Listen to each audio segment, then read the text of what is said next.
Our story starts 10 years before the events of the original film. The Persian Empire is still making their way downtown, walking fast and walking faster, with an invasion of the Greek city of Marathon. But the Persians made a mistake. They didn't realize that Marathon's sister city was Athens. Naturally, Athens sends troops to defend Marathon, and they do it marvelously. The Persians are finally defeated when a lone Athenian soldier spots King Darius of Persia on his royal barge and takes a shot at him with a bow and arrow.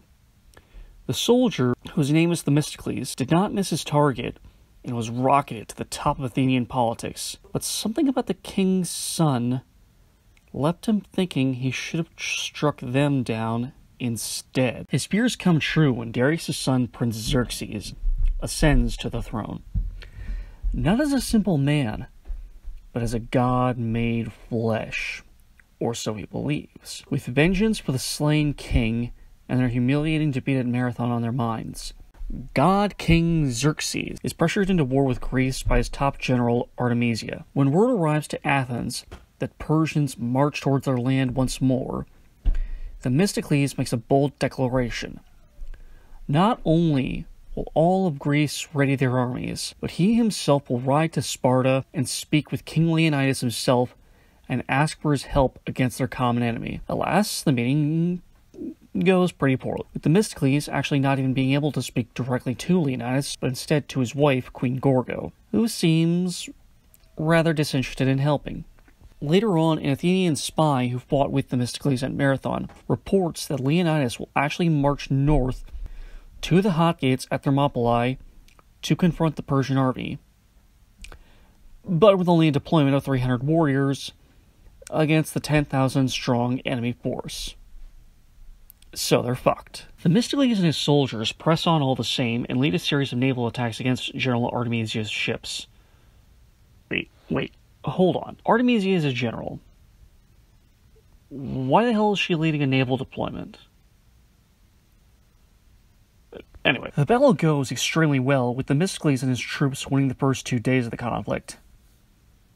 Artemisia is actually pretty impressed with her enemy's skill as a strategist and parleys with Themistocles, and they have they get to know each other. Readying it for you.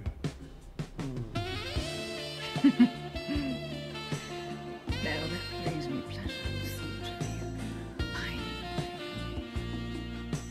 forsaking family and love. Artemisia offers Themistocles the opportunity to turn his back on his troops and join her. Themistocles turns her down, much to Artemisia's anger. And you know what they say about women scorned. With his ships destroyed and a high number of casualties, Themistocles and his remaining troops fall back to Athens, where they're met by a hunchbacked man named Ephialtes. Ephialtes admits that he was a Spartan by birth, but betrayed his people to Xerxes and was ordered by them to deliver the deceased Leonidas' sword to Athens as a warning to those who would oppose his will. Themistocles, however, uses this to convince Queen Gorgo to inspire the rest of the Spartan army to his cause so as to avenge their fallen king.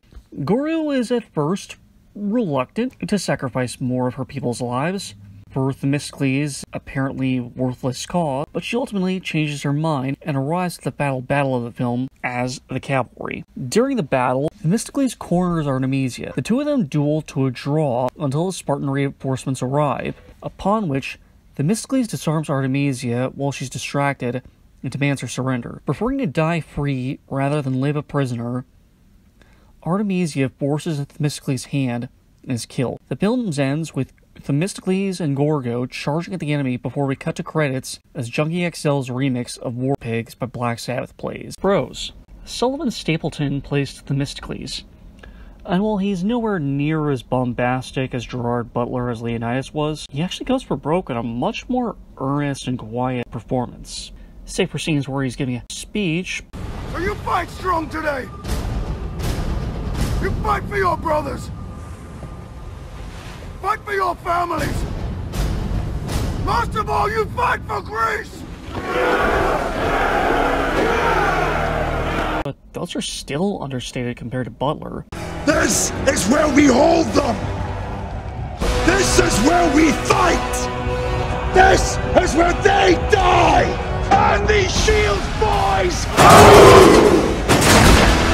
Remember this day, man, or it will be yours for all time. What I actually really like about Themistocles is how he doesn't give a damn about eternal glory or a heroic death. All he really cares about is protecting his home. If that means having to kill someone on a battlefield, well, it sucks to be that poor bastard. But what I especially love are his little reactions when he visits Sparta.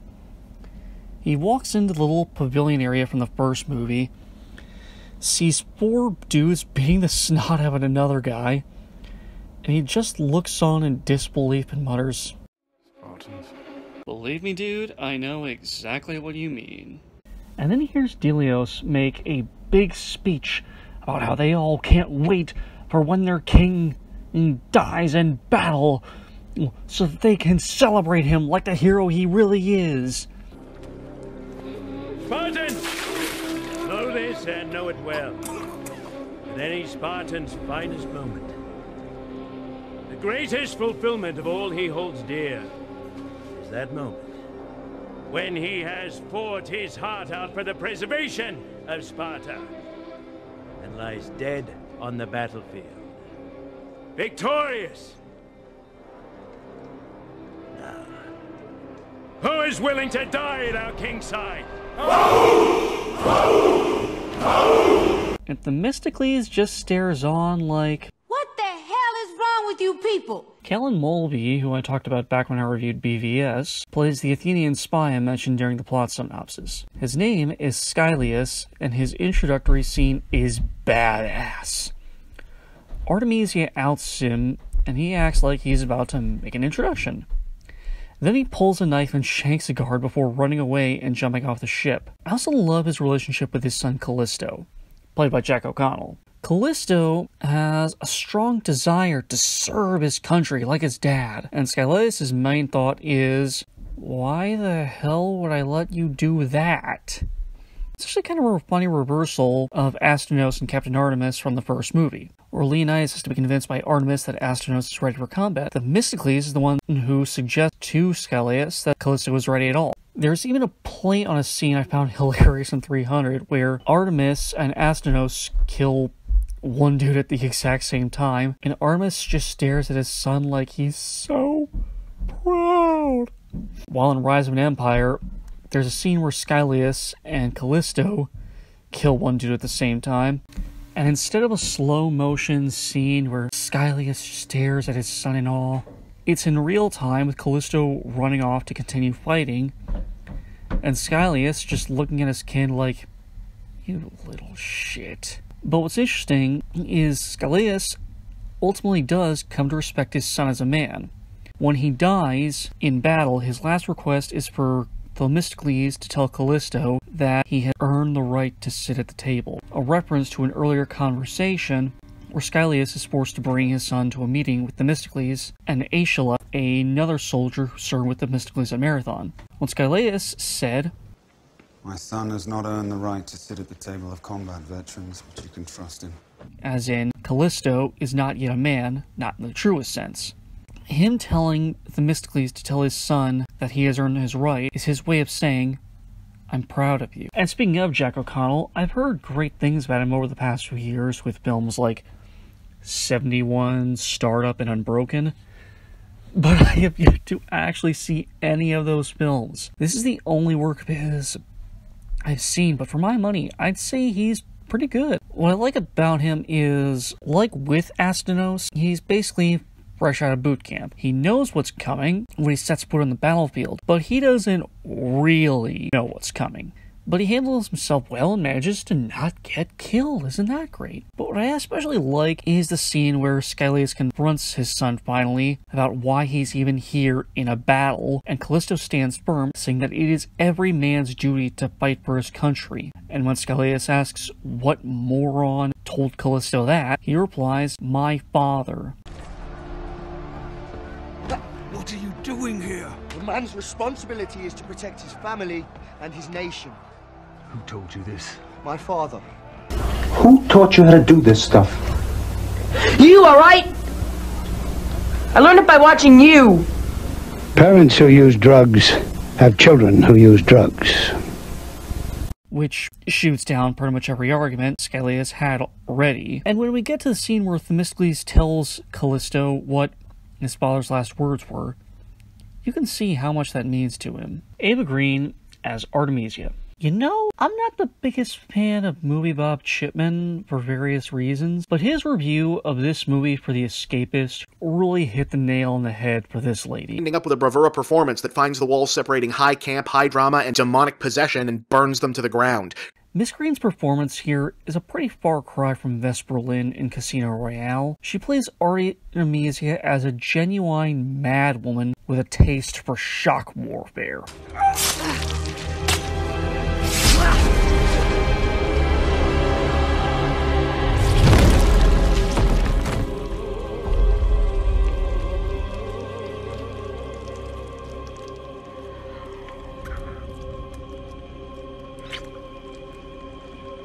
And what's interesting is her character is ethnically Greek. She's one of the good guys. Yet she fights for Persia. Why? Because her city was a Persian colony that was raided by Greeks who burned everything, murdered everyone, and did a particularly horrible thing to a lot of the women. And then they took her as a slave.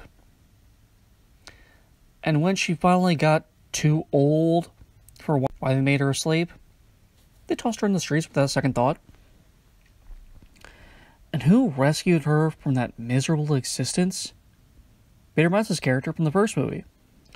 He took her in and raised her, trained her to defend herself until she was the most ruthless warrior and deadliest killer in the Mediterranean world. And then, impressed with her skill as a combatant, she was recruited by King Darius himself to expand the Persian Empire westward. If presumably your own people showed you so much cruelty, and then a culture of total strangers not only showed you the first bit of kindness you'd experienced since you were maybe 6,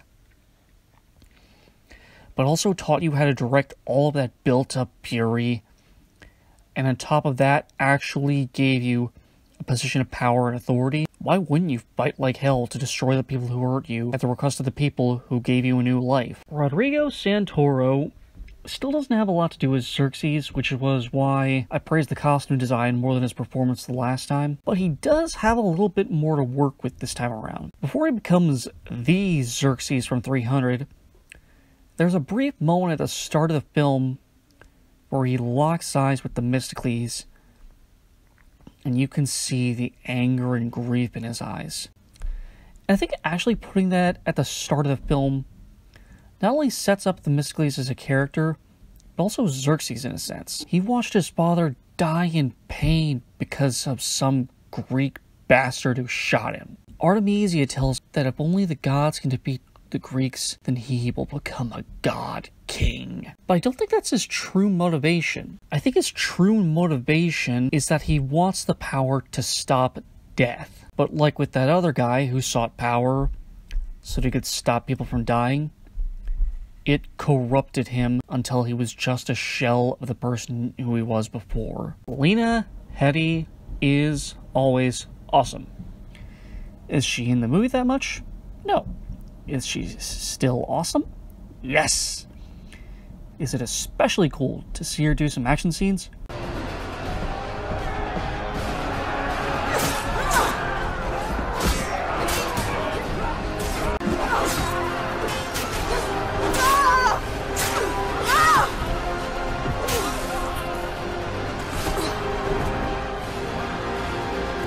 Oh, hell yes.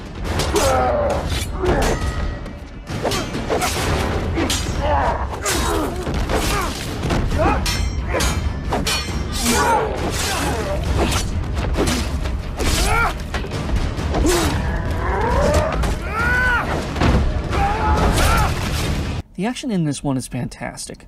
Noam Murro takes Zack Snyder's signature style from the first movie and applies it to marine warfare, and it is spectacular. I mentioned it a lot with Callisto and Xerxes, but I love how this movie is basically a thematic reversal of 300. In the first Knights of the Old Republic game, there's a conversation between the characters of Carth Onasi, a Republic soldier, and Canderous Ordo, a Mandalorian warrior. The two of them are now companions of the main character, but were previously on opposite sides of a war. Canderous asks Ordo if he thinks they may have been in the same battle, but Carth says he prefers not to think about the horrors of war and doesn't really want to talk about it. Carth, you fought in the Mandalorian Wars, didn't you? We may have faced each other in combat. What battles were you in? I try not to think about my past battles too much. The horrors of war are something I'd rather not relive. The horrors of war? My people know only the glory of battle. I'm disappointed in you, Carth. I thought a warrior like you would understand. I'm not a warrior, I'm a soldier. There's a difference. Warriors attack and conquer. They prey on the weak. Soldiers defend and protect the innocent. Mostly from warriors. Nice speech. I bet you tell yourself that every night so you can sleep. But I accept who and what I am. I don't have to justify it with words. Victory in battle is my justification. Justification through victory. So what happens when you lose? You know, like you did against us. You had us outnumbered 5 to 1. You had more ships, more troops, more supplies, and the Jedi on your side. And we still made the Republic tremble before we fell. Nice speech. I bet you tell yourself that every night so you can sleep. I don't want to talk about this anymore, Canderous. The war is over. You lost. Canderous, a man raised by a culture that glorifies war, not unlike the Spartans, is shocked to hear that a warrior fought in so many battles as Carth could talk this way. And that's the main difference between the Athenians and the Spartans. The Athenians are not only soldiers, they're citizen soldiers. Some of them are combat veterans who know how to wield a sword. Some of them are farmers, sculptors, poets, and blacksmiths who have never wielded a blade in their entire lives. The Spartans, of course, are all about war. They covet the very notion of a beautiful and heroic death on the battlefield. 300 Rise of an Empire is a bit like if 300 was about the Arcadians led by Daxos, rather than the Spartans led by Leonidas. And that's what's also interesting, the contrast between Leonidas and Rise of an Empire's main character, Themistocles. Not only is one a soldier and the other a warrior, there are also two completely different types of leaders. Leonidas is a monarch, an autocrat. He is the sole ruler of his kingdom. He may answer to a parliament of sorts, but he can blatantly disregard their wishes if he so chooses, and no one can really stop him. And on the flip side, you have Themistocles, who is a senator. But what's interesting is they're both respected of their deeds in war. Leonidas is a great warrior, which is why Sparta loves that he is their king. And Themistocles was elected as senator because he's a war hero. He is the guy who killed King Darius. But back in the contrast, another interesting difference is that because of the council's refusal to go against the oracle, Leonidas is forced to only take 300 soldiers because that's the most he can really get away with. While the Athenian Senate debates a solution to the Persia problem, Themistocles isn't met with very much backlash at first. When he suggests that they rally the troops, he is met with no real disagreement. Themistocles was able to fight the Persians because his fellows sanctioned it. Leonidas fought the Persians despite the fact that the council would not sanction it. The score by Junkie XL is amazing. 3-1. And so at dawn, the hopeless Athenians do the unthinkable. They attack. They attack the weary Persians as they disembark their ships. They attack before they can establish their war camp and supply their soldiers. And who is the architect of this mad strategy? A little-known Athenian soldier. His men call him Themistocles. He gives the Persians a taste of Athenian shock combat.